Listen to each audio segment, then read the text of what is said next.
There we go. So we're now live, not live, but we'll be recording this, and I do place a link on the Port's YouTube page for those interested in seeing all the riveting discussion.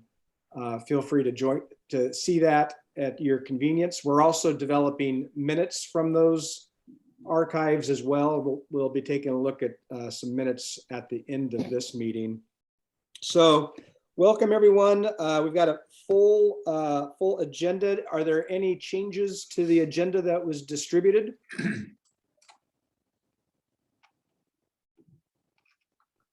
Okay, it seems like there's consensus there. So why don't we kick things off with a legislative update?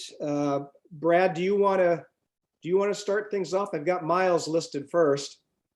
Sure, why don't I go first? So we are nearing the end of the what's called the joint JTC, Joint Transportation Committee consulting process, which is sort of the external. There was budgetary language from last year's budget document requesting the JTC do a study of what kind of statutory elements need to be included in any kind of bi-state bridge authority. Stephen's been working with those outside consultants for the Joint Transportation Committee over the last couple of months, and they are going to be producing kind of a final report, which then transfers to the internal legislative staff up in the legislature, at which point that information will begin sort of the informal legislative process in advance of session. So they'll take it, we'll be meeting with them, kind of doing a general briefing on both the project as well as the potential legislation for this coming session, which ideally is legislation that'll allow for this bi-state governance structure that we've been sort of working towards. And this is specifically on the Washington side of things. And then we have a hearing on that on the 23rd, which Kevin and I will be participating in addition to both the external consultants as well as JTC staff. We're also trying to chase down where in process the $5 million that was allocated from the budget last year.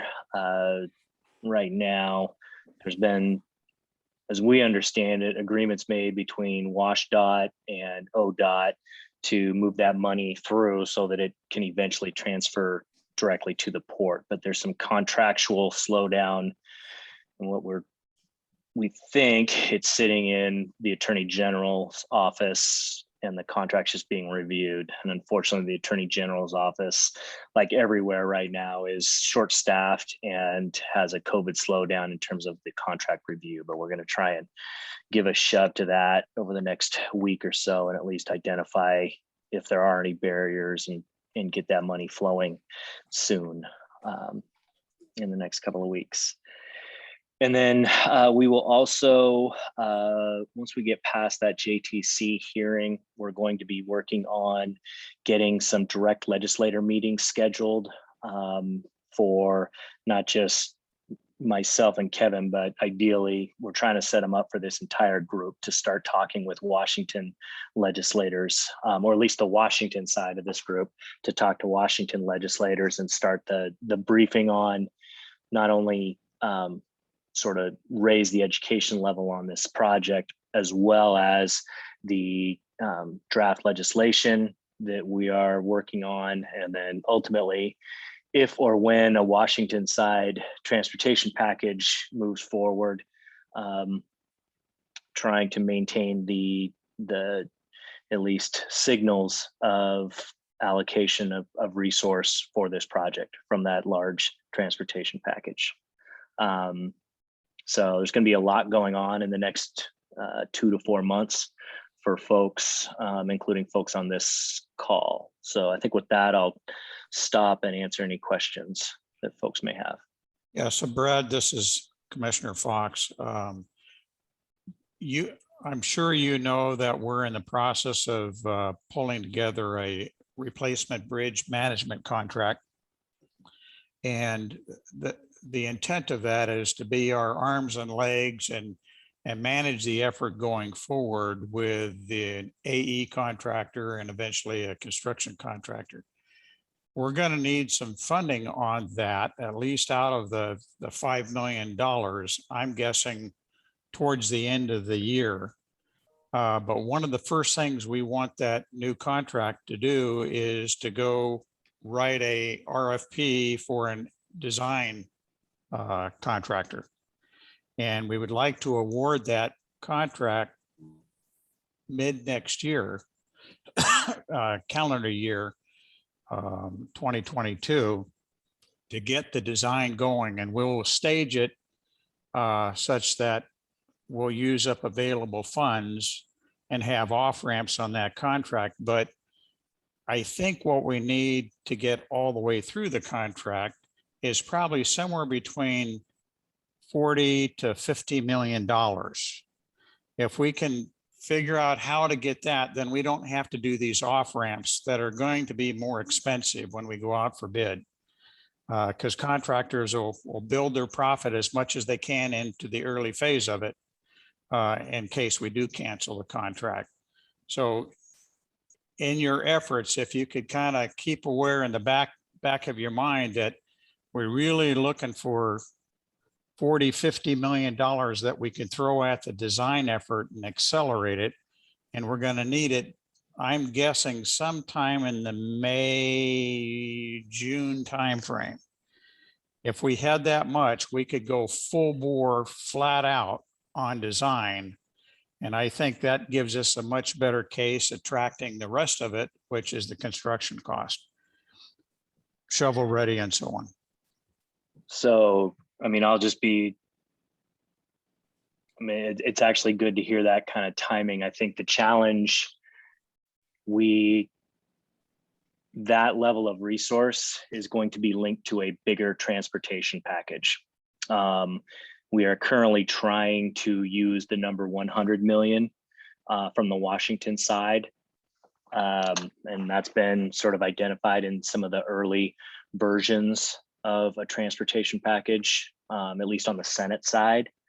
That said, that level of resource and that transportation package is a bigger political animal than just our project, and going to be linked to,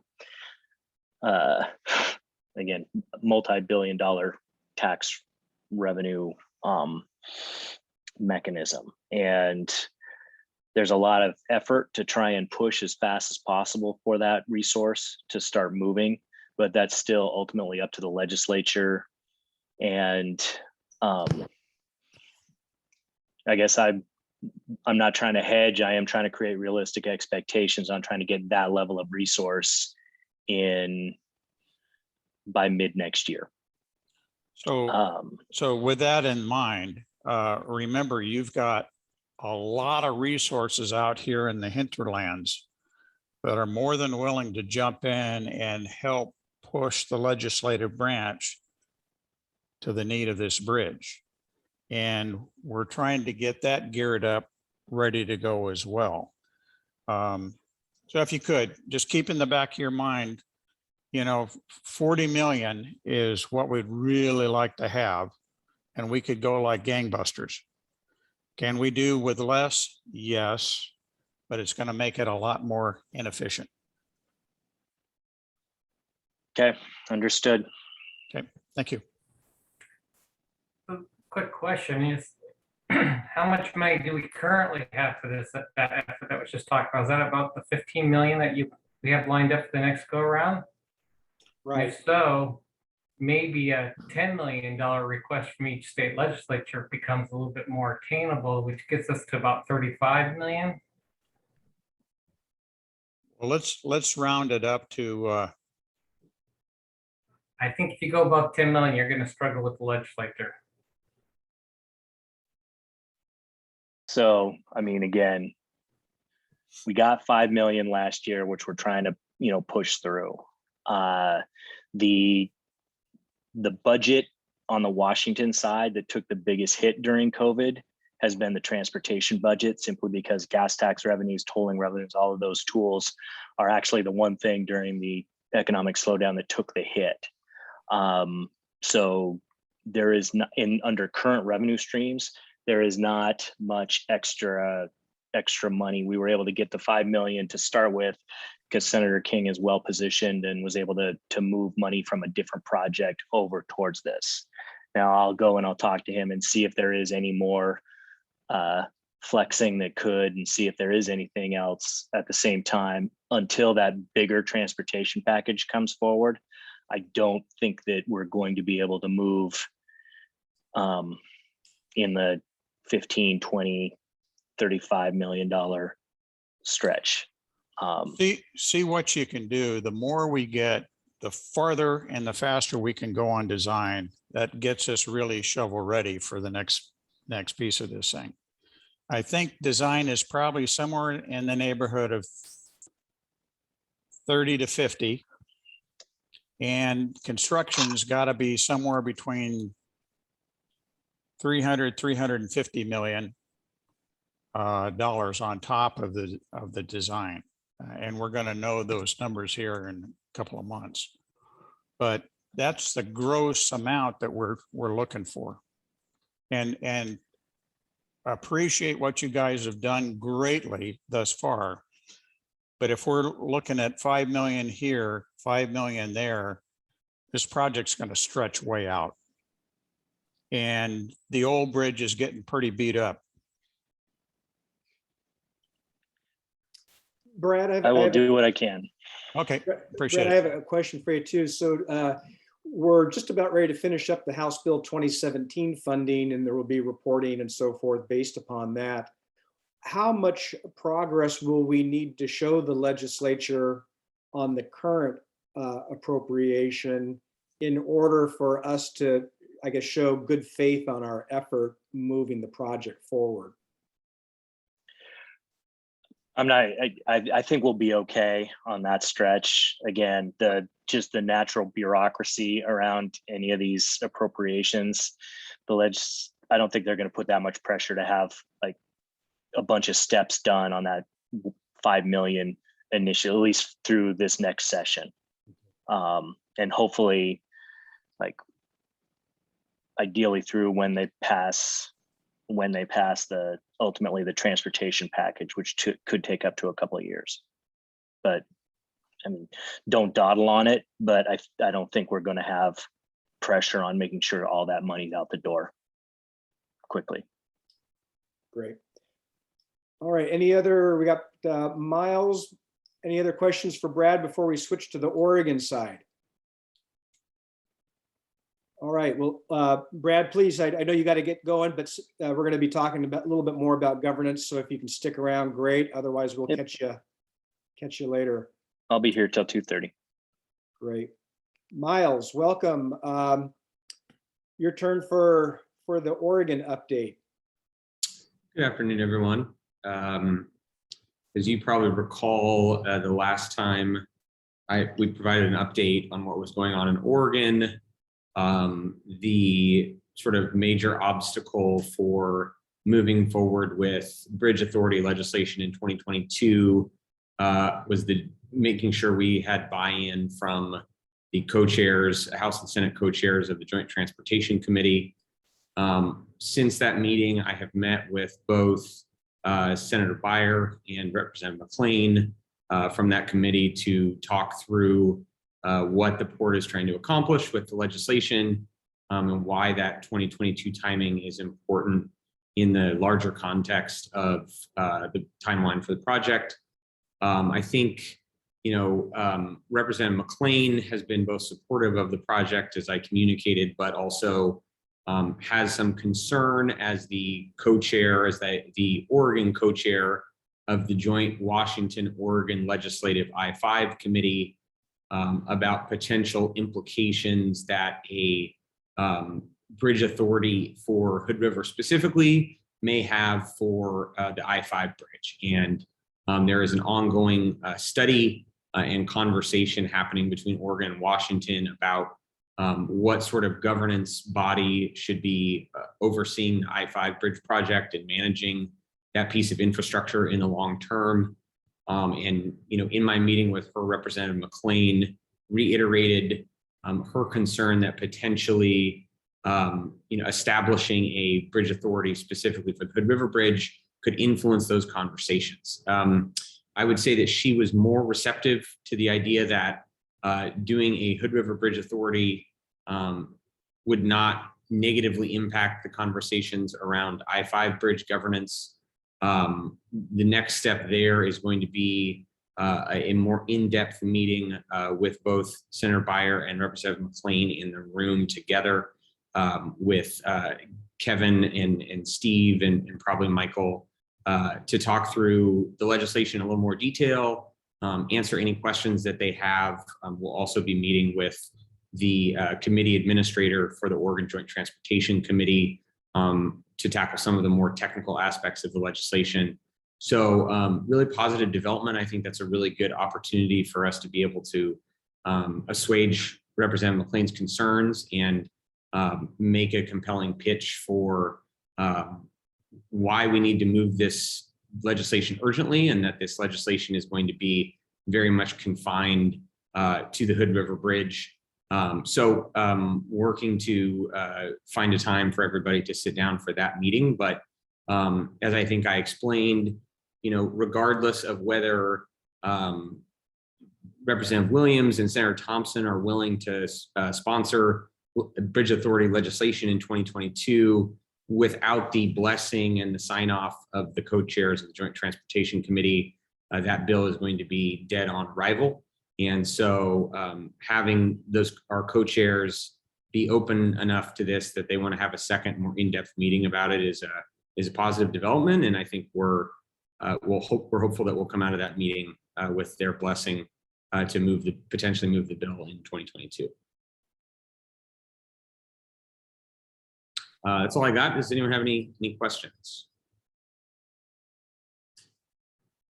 Any questions for Miles? Miles, the only question I have is we've got legislative days coming up in a couple weeks, but I anticipate we won't be bringing anything out regarding the legislation, just because we haven't really worked it with the JTC yet. Yeah, that's right. We will certainly, similar to what Brad talked about in Washington, hopefully once we have that sign off from the Joint Transportation Committee co-chairs and are able to get agreement to get the bill introduced, then we'll start making the rounds with key legislators in the transportation space to familiarize them with that concept and lay the groundwork to hopefully get that passed in 2022. Great, thank you. Any questions for Miles on the progress on the Oregon side? All right, thank you, Miles. So next on the agenda, we've got Steve Siegel is going to give a very brief update on the draft legislation in Washington. There was a one-page handout in your packet just summarizing some of those changes. They're relatively minor, but Steve's just going to summarize those very briefly and talk a little bit about next steps. Steve, are you available and unmuted? Yes. Good afternoon. Before I start on my actual agenda topic, let me go back to something Miles raised with relation to the I-5 project. I've mentioned before, I'm working on that project. I'm working on the issue Miles just discussed. I am not the person in charge, but I am involved. And I've mentioned to ODOT, WashDOT, and the entire consulting team whenever it comes up that the I-5 situation and the Hood River Bridge situation are really different, both as a legal matter and as a political matter. And so there really is no direct connection between what what we need to do and what the I-5 bridge needs to do. And we're going to have to try to explain that, but just to make it clear, they're even though they seem to kind of be the same thing, they're really entirely different. With that in mind, quickly on the current proposal. So a few months ago, when we started on the effort, our objective was to have legislation in place. Legislation to propose to both legislators by mid-September. And unless any of you disagree, I think we've kind of accomplished that. The changes in the third draft are so minor that they really don't pay to go through. They're grammatical, some slight clarifications in language. We sent it out for review. We got no comments back. I asked the independent legal counsel to the Washington JTC to review it. They too had no comments. And so I really feel at this point, again, unless you feel otherwise, we're kind of done with that stage. We're ready to propose legislation whenever the lobbyists tell us it's proper. And I think the next time that it might become important for the bi-state working group to look at it is if and when the legislatures get their hands on it and start proposing amendments. And we'll see, we'll have to review those amendments and figure out how to respond. So in terms of actually preparing proposed legislation, again, unless anybody disagrees, I think we're done with that phase. The next phase, of course, the next phase is trying to get it through the legislature. But I think concurrent with that, you might recall that the legislation in its current, as it's currently written, does not establish the new entity itself. It creates the authority for each of your governing bodies to enter into an agreement, which we call the Commission Formation Agreement, to create that new entity. And so as the legislation goes through the legislature, I think this group needs to start working on reviewing drafts of that Commission Formation Agreement. There'll be two major issues that I think you'll have to focus on. One is there are some policy issues, such as who's on the governing board of the new entity. But in addition to that, we're going to also have to address how to phase in this new entity. So there's a number of issues to be addressed in there that will take some time. And I think the objective would be to try to have that together by July of next year. So I'll stop there and ask if there are any questions. Got a couple for you, Sure. Stephen. This is Commissioner Fox. On your first topic, where you were making a comparison I-5 versus Hood River, does it make sense to put together a one-page overview that explains in layman's terms what is the difference? Yes. And would that be helpful to our lobbyists on both sides as far as talking with the legislative branch, a little bit more background information? Absolutely. And I've thought about that quite a bit. There are two things I'm hoping to get before I need to release that. One is the final report from the legal counsel to the Washington Joint Transportation Commission. I've worked, as I think as Brad knows, they've been great, and I've worked very closely with them. And I think we're totally in sync. But I don't know what's going to be in their final report, and they certainly won't release it to me or anybody, and nor should they, until they release it to their committee. And so I'm waiting to see what's in that report so I can extract stuff from there and reference that, because I think they'll raise issues there. Do we And have a two- forecast when that's going to occur? Yeah, September 23rd. Okay, Now, September 23rd is when they'll send it to the committee. When it gets released, I don't know. Okay. Maybe Brad does, but Okay. they're releasing it on the 20th. They're giving it to the committee on the 23rd. okay, let me go to the second issue then. Thank you for that. Second issue is the write-up that you've got right now, to the best of your ability, it supports the requirements on the Washington side. Is there any way realistically that we could anticipate what Oregon is going to want and get a version ready to go now that we think meets the Oregon requirements? We have it. This, in my judgment and the judgment of others, remember we had Oregon attorneys looking at this as well. And I'm not an attorney any longer because I resigned from the bar, retired from the bar, but I was an attorney at one time.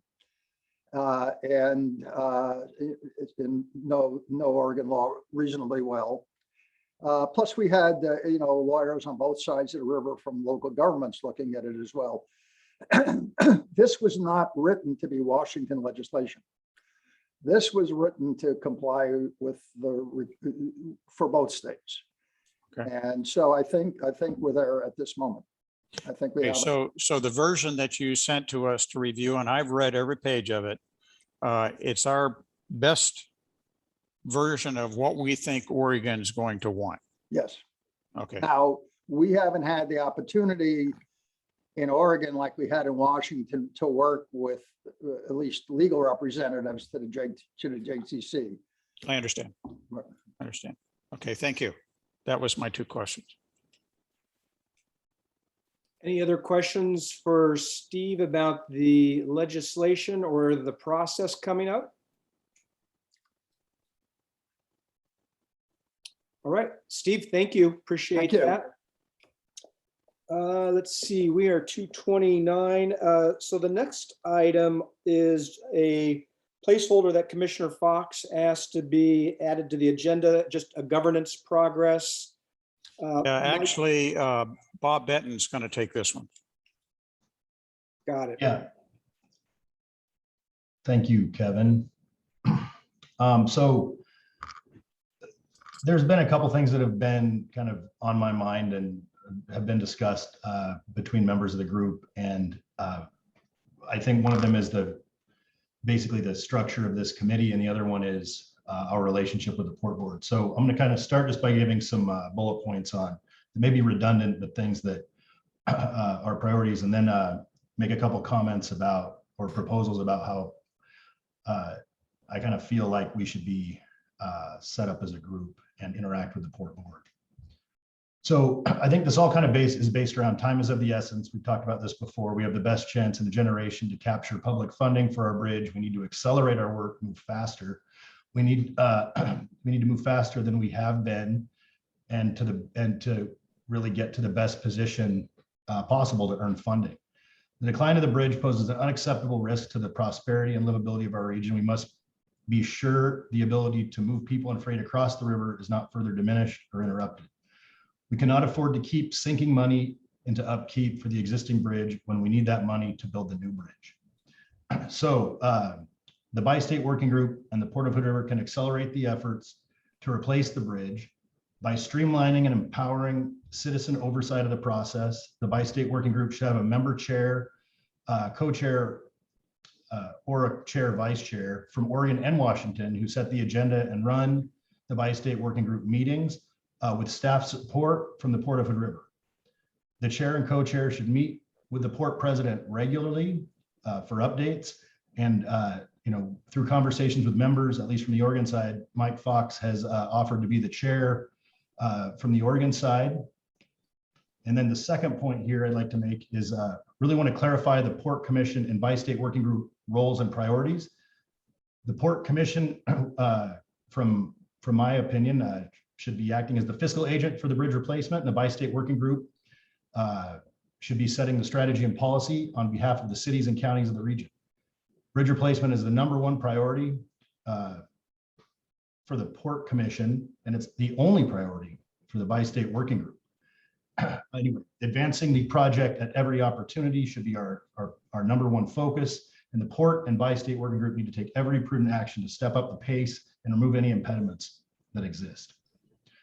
So I think the 2 takeaways are, we'd like to put together a more formal meeting structure that's led by the elected members, and clearly identify the roles between the bi-state working group and the Port of Hood River. And so I just kind of would like to hear people's comments on that.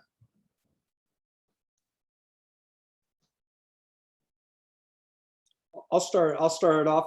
I think that I hear you loud and clear. We may need to go back to the MOU and make any adjustments to that document, just to make sure that it aligns with that vision, Commissioner. I think if you go back and look at it, Kevin, it does.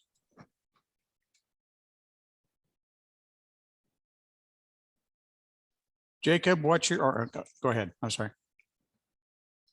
Oh, I was just gonna say that I think the MOU covers it in a broad term, but I would definitely like to look at it just to double check, because I haven't read it for a while. But I guess, and if it didn't cover it, yeah, I agree that we should go back and look at that again, and definitely sincerely consider doing this different form that Bob Benton suggested. Yeah, I think a lot of it came out of this is the only board that I'm on, or group, that is not chaired by one of the elected members. And I think that's important. And one of the real reasons I think it's important is because it helps the elected folks take ownership of the project. And I think that's really valuable. And it also keeps us directly involved with the creation of the agenda, which I think is important, and allows a clear conduit of and pathway for that information to get to the leadership of the group. And then the second part about how the 2 entities interact, I mean, it's just we've gone back and forth about who's in charge here, and I think that what we really need to establish is that the bi-state working group wants to be the one to lead on this thing, and we would like the Port Board to let us do that. And from speaking with the Port President, it seems like they're definitely in support of that, but I think we just need to define that and understand where we're at. Understand. Yeah, this is Jake. I think Kevin's been doing a great job facilitating this group, but I look towards the future and what we want this bi-state working group to become, and that is moving towards, a bi-state authority. And I think having co-chairs from the 2 that kind of follow, I guess primarily, when we look at the dollars that have come from Washington and what we're looking at for the bi-state authority, if we can try to mold ourselves into that so it's a seamless transition, I think that's a good thing.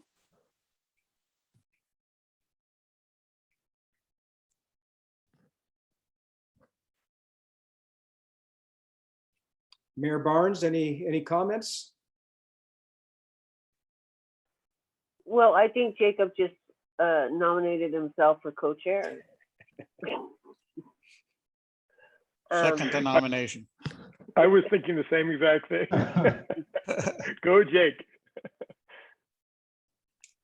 All right. Well, what I can certainly do, I don't think it will take a whole lot of time, just to take a look at that MOU, distribute it out to everyone, make sure that there's agreement that it can be worked through that format. And if not, it's going to be a relatively easy fix.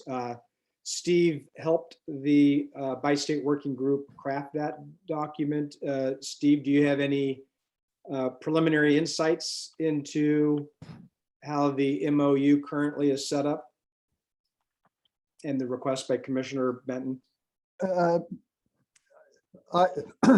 No, I don't. But I think I would come. I haven't looked at it in a while either. But I don't see any, if that's what you want to do, either it's the agreement does it, or if not, it's a quick fix. So Kevin, I would suggest that the bi-state working group consider this, and we come back at the next scheduled meeting, and if we so choose, we elect a chair and a co-chair at that time. Okay. Great. And at that time, we'll have a brief summary of the MOU and Right. any adjustments that may be needed. Right. Okay. Should we have our entities look at the MOU in the meantime? To see if we feel that it covers everything, or if we can do that in that short a period of time anyway. Were you asking me, Steve? I couldn't hear. No, I was just saying each of our own entities. Oh, okay, I'm sorry. Yeah, I can get that out to you. I'll send that out to everybody in a separate email, the MOU. Okay. Anything else on governance issues? That's all that I have. Thanks, Kevin. Okay. All right, so let's see, 2:38. The next item is, I didn't have Stuart Benyon from WSP attend, but the Port Hood River Commission did approve the WSP amendment, and staff will be monitoring the final expenses of the House Bill 2017, potentially slow walk any WSP work as we get closer to the end of the year. And if there's any other unforeseen risks that materialize, then we've been directed to bring those options back to the Port Commission, such as other projects that could be delayed if necessary. We don't anticipate that, but it's just a risk item that's out there. The first meeting for the PCE kickoff is tentatively scheduled for the 17th. I think in your packet it said the 16th. I did get an email from Commissioner Fox indicating that Friday would work better.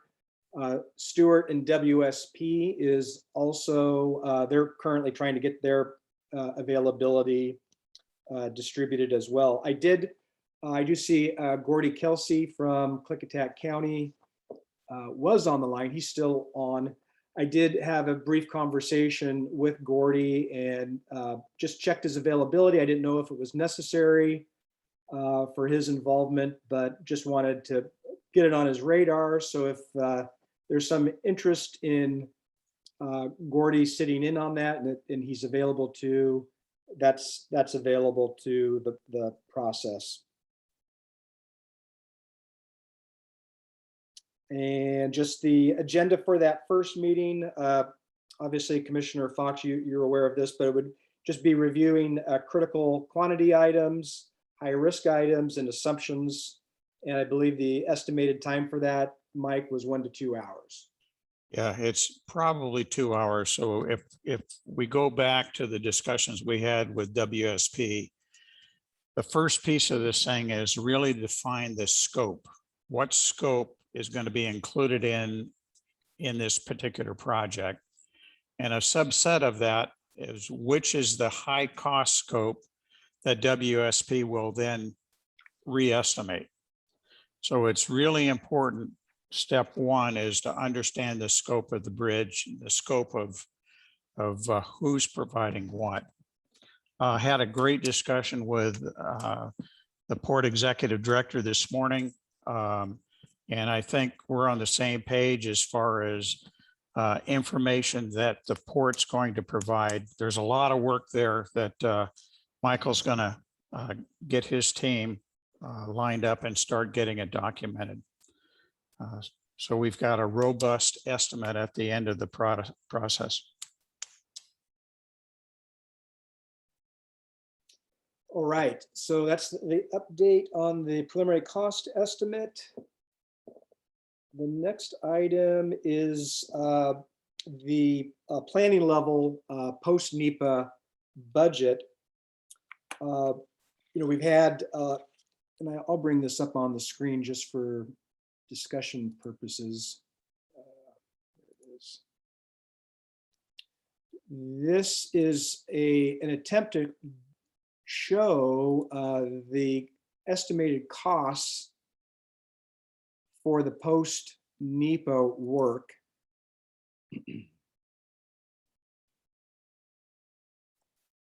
Can everybody read that? Or is that still pretty small? There's a copy in good. your packet as well. Yeah, it's a little small, Kevin. Yeah, let's, I'll zoom in a little bit. That's It's- better. That's better. You guys need bigger monitors. The 27-inch monitor makes it really easy. Right. My laptop. All right, so the idea with this budget is to show the expenditures by fiscal year, including the financial strategy work, administrative costs, legal reimbursements, public involvement, the replacement bridge management contract. All of these items are likely going to be there throughout the project in varying degrees. And so the next segment is this phase 2, post-NEPA phase 2, that addresses the governance evaluation work that Steve Siegel is doing. This has been modified to include the preliminary cost estimate with WSP, developing RFPs, developing the commission documents for the agencies, and next phases for establishing the governance.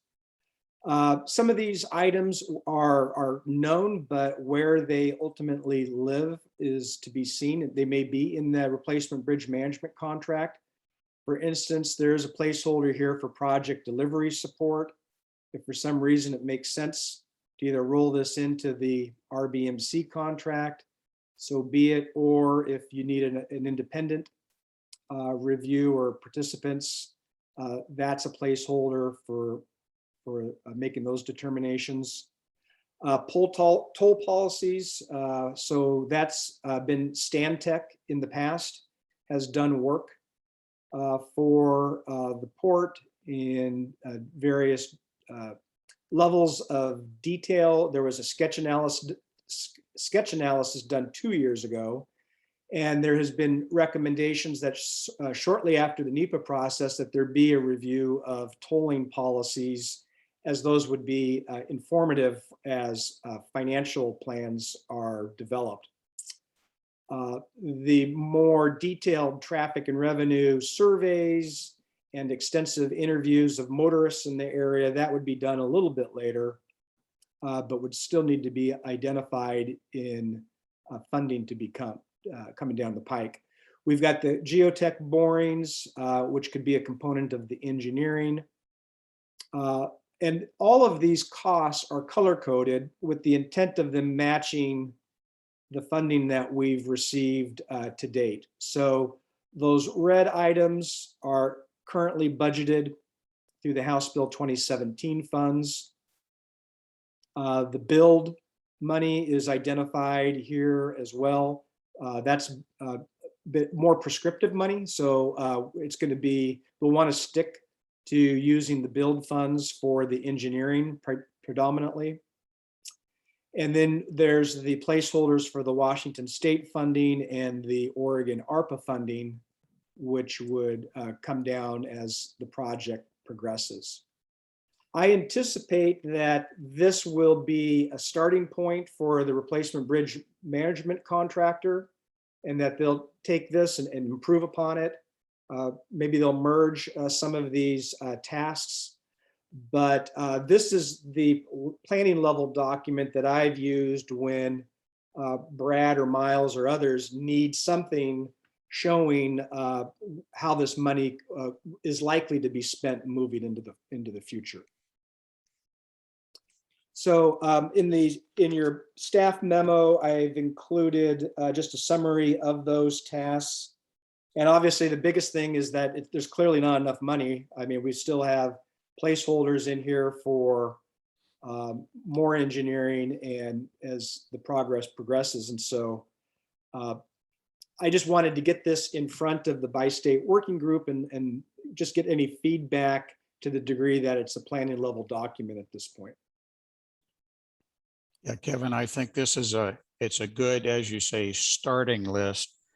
When I looked at this package here, many of these items, instead of having separate contracts, go build the information that we need here. I see that as part of the responsibility of the bi-state or the replacement bridge contract, management contract. So I'm pretty sure we've got some duplication in here, and the line that you have RBMCA, the numbers that you have out there for the next couple of years includes numbers to perform some of this other work, like a P3 evaluation, getting a design contract ready to go, thinking about what are we going to do on this geotech borings. There's a whole list of topics that we in the bi-state working group are going to have a discussion on over the next 2 months as far as how we want to package this stuff going forward. Absolutely. Kevin, could you just scroll up? Actually, you're just doing what I was going to ask. If you could scroll down, I just want to see the color coding on the resources. Yeah, sorry that I can't get that all on the same page. Yeah. There is a copy in your packet as well.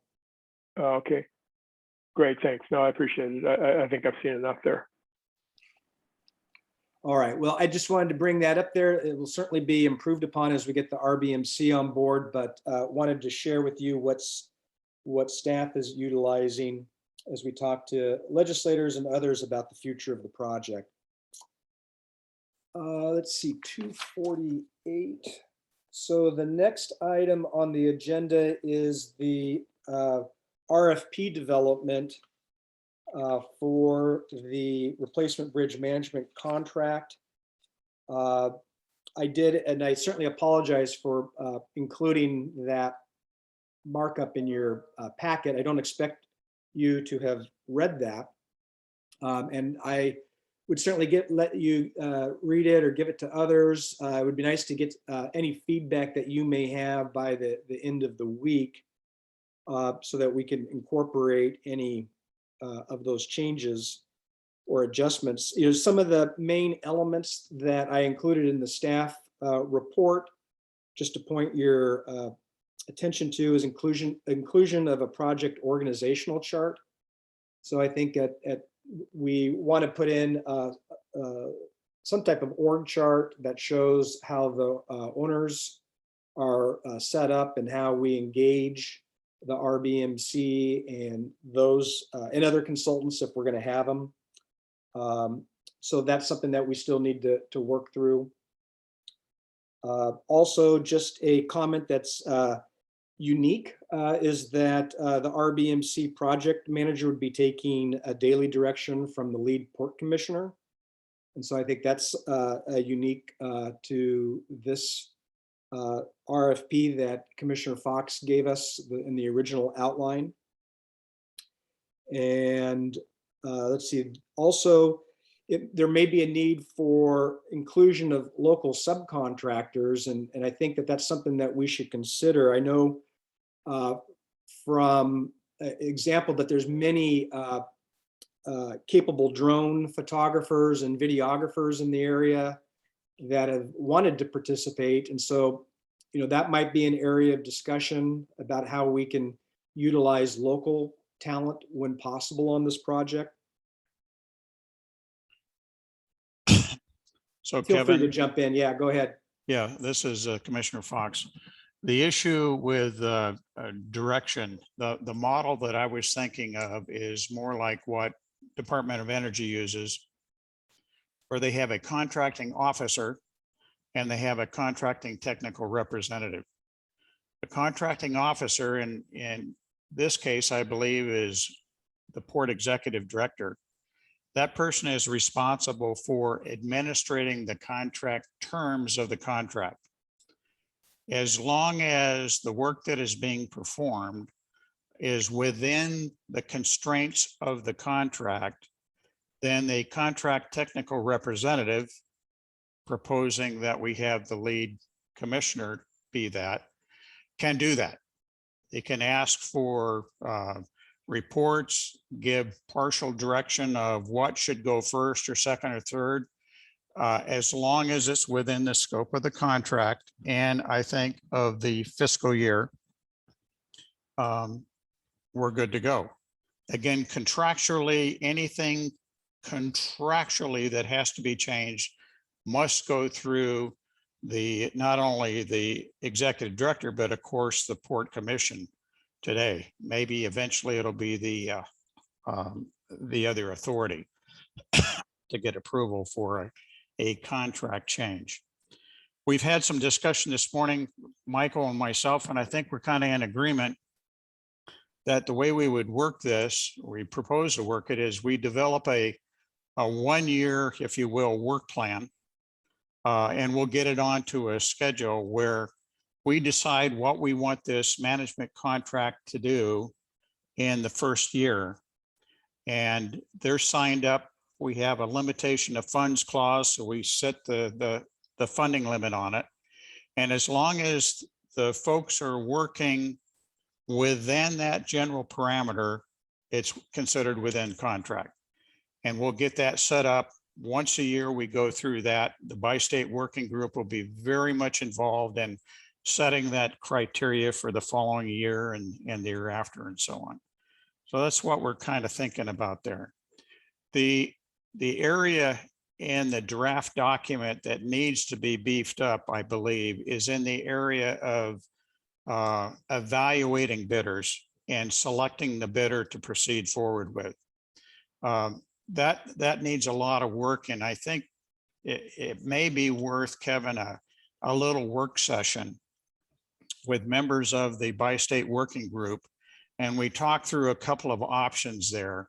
There's some legal things that we're going to have to take care of that I found out about, and I believe Kevin and Michael were chasing that down to make sure that that we're not violating any contractual law. But that's an area in this package that I think is not ready for prime time yet. But the package is coming together. I think we're going to have to get it edited so everything is consistent, because Kevin, you and I talked about as far as the language in there. It looks like it's been pieced together by 3 or 4 different documents, and it's evident that's what happened, which is fine. Right. At the end of the day, we got to smooth it out. I do want to call out that Dale Robbins from the Southwest Washington RTC is on board. Dale wrote the NEPA selection process back in 2018. And Dale and I had a brief exchange this morning. And once we have internally kind of put together a first draft, Dale was nice enough, just as being an employee of the RTC and this being a priority project for them, would be willing to take a look at it. Dale, do you want to talk a little bit to that? And I mean, you obviously have a great handle on the Washington DOT rules and federal highways. We would still need to go to ODOT, but your background's been really helpful in the past. No, I'd just add that RTC has written plenty of RFPs, RFQs. We do that quite frequently.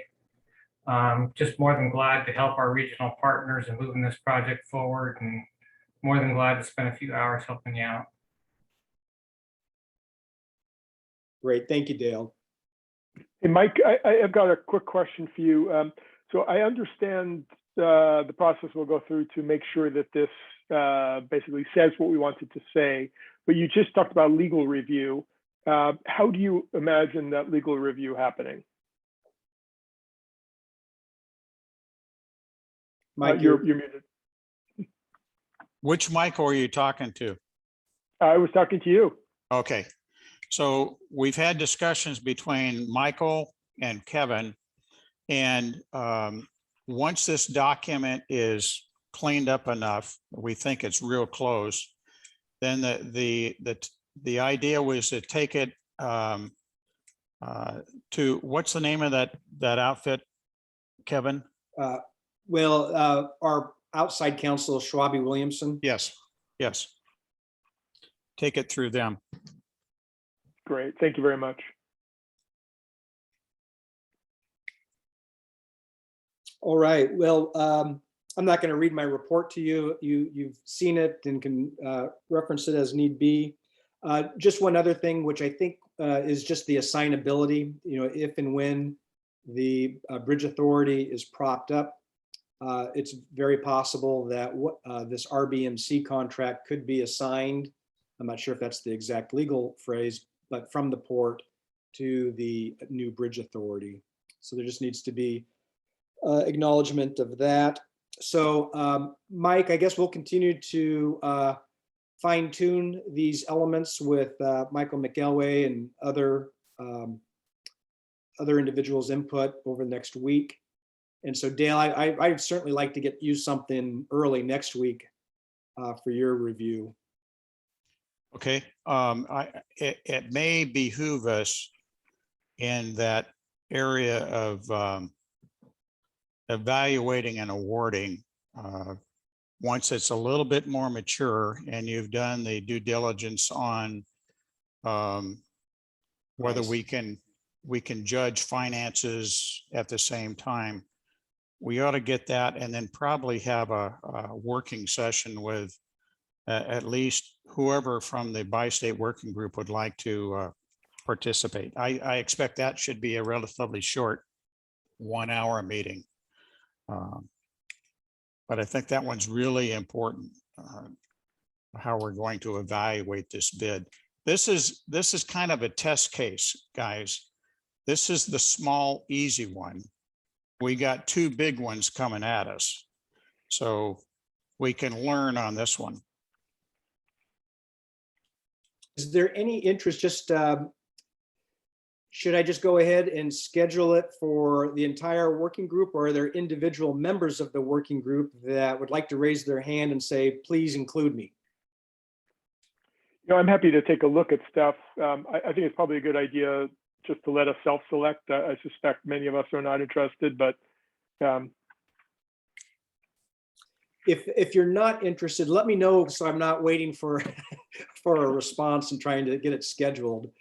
But I'll go ahead and send it out to everybody if that makes sense. sounds good. Hey, Mike Fox, could you remind me, you had a great legal term for how authority gets transferred from one entity to the other? Yeah, it's called novate. That's right. Yeah, I had to look that up. That was a new word for me.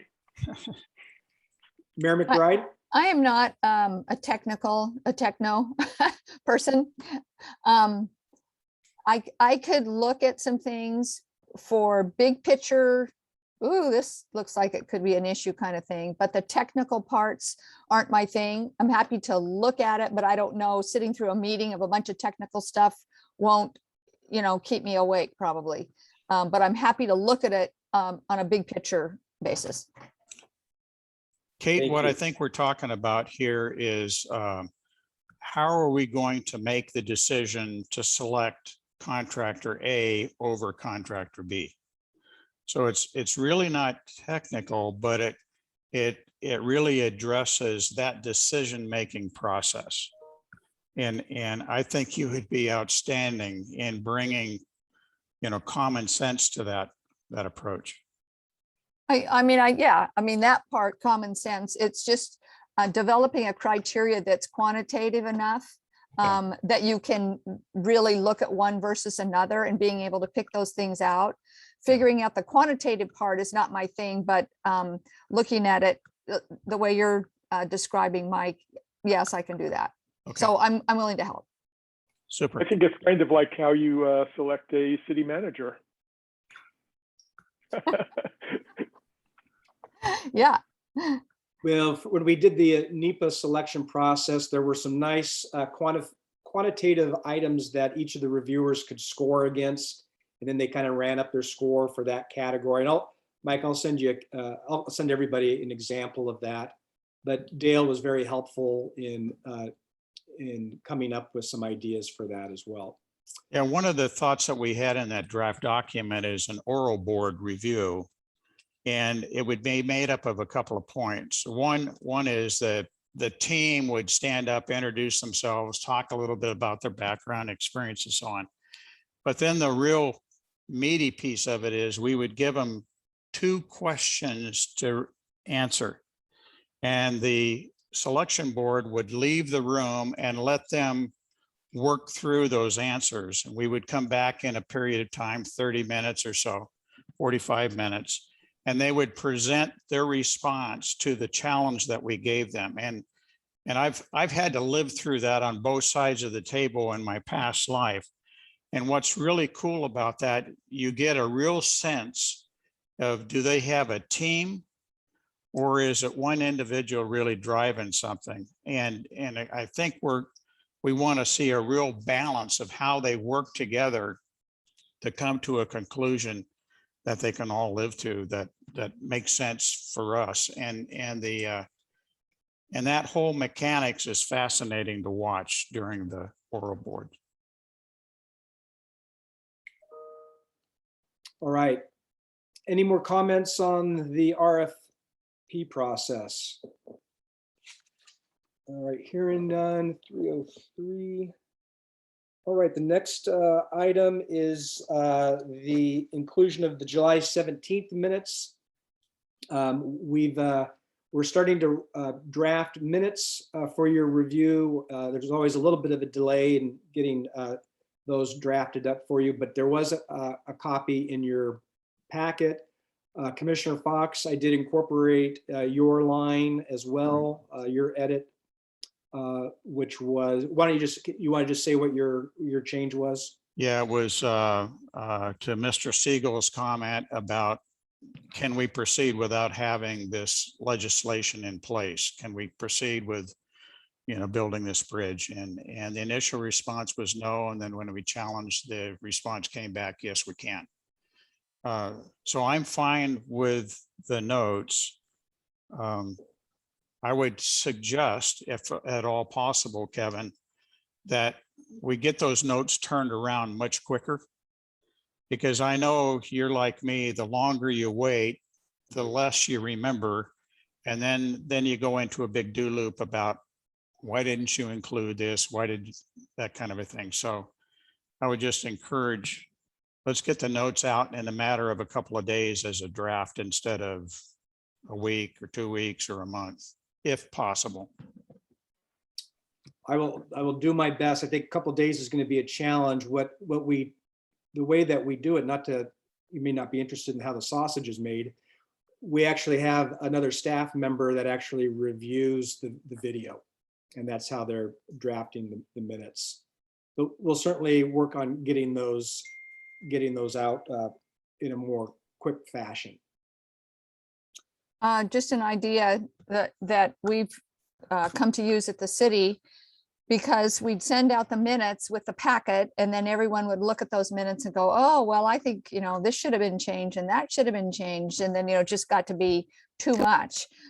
If there were several people that had changes. So we tried to send them out a week prior to the packet going out, saying, these are the draft minutes. If you've got any changes, get them back to me in 5 days, because the final ones that everyone has tweaked needs to go in the packet, so we can just approve them if everyone is okay with that final draft. So just an idea. It's a great idea. Yep. Perfect. Okay, we'll keep working on that. Let's see, anything else on the minutes? Hearing none. 306. So this next item is really an opportunity for the bi-state working group to provide the port and myself any feedback. Again, Commissioner Fox thought this would be a worthwhile item to have in there. Is there anything else you'd want to add to that, Mike? Yeah, I've got a couple page document that I want to send around to each of the members of the Bi-State Commission. And if you would take a look at it, this would be feedback on a couple of items that we want to kind of track over the course of each year. And at the end of 6 months, maybe we take a look at it as a group and then formally send it in to the port. And then at the end of the year, do the same thing. So, so we don't take up a bunch of time today. I will forward this draft to all of the members of the team, and please feel free to add, subtract, change, you know, whatever you think is right. And maybe at our next meeting, we could have a discussion on that.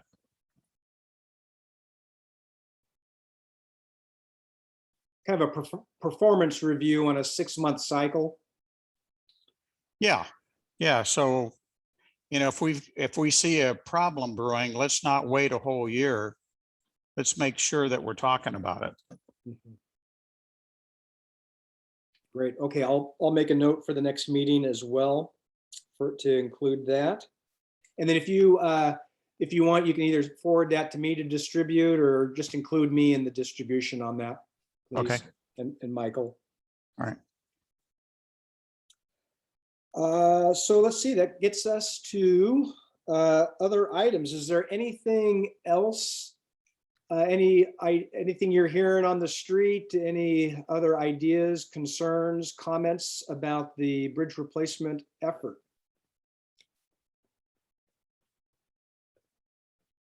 Are those, you know, we do that monthly update and I distribute that. I'm kind of curious how many of you actually include that in your board packets? You know, I the one missed I'm it last referring. time the plan for it to go out. I'm sending it to them now. Good. I mean, that's the idea, to use that, just another way to get information out. So that's the purpose of it, is to make sure that those can be distributed in your packets if you deem it appropriate. Did you say you were talking about the packet that we just received? That's Well, once a month, WSP prepares a 1-month project update. And it's got a little timeline and some pictures, and it takes a little effort to put it together, but it's just a very brief synopsis. And I would certainly encourage for that document to be included in your individual board packets if you think it's appropriate, or it's just a way to increase information to the elected officials in the Gorge. So Kevin, I know that RTC, we distribute it in both our Skamania and Klickitat County Transportation Policy Committees, which includes county commissioners, mayors, and whatnot. Thank you for that, Dale. And Kevin, I can't remember the last time that you came to city council with an update. You know, came physically or on Zoom, I can't remember.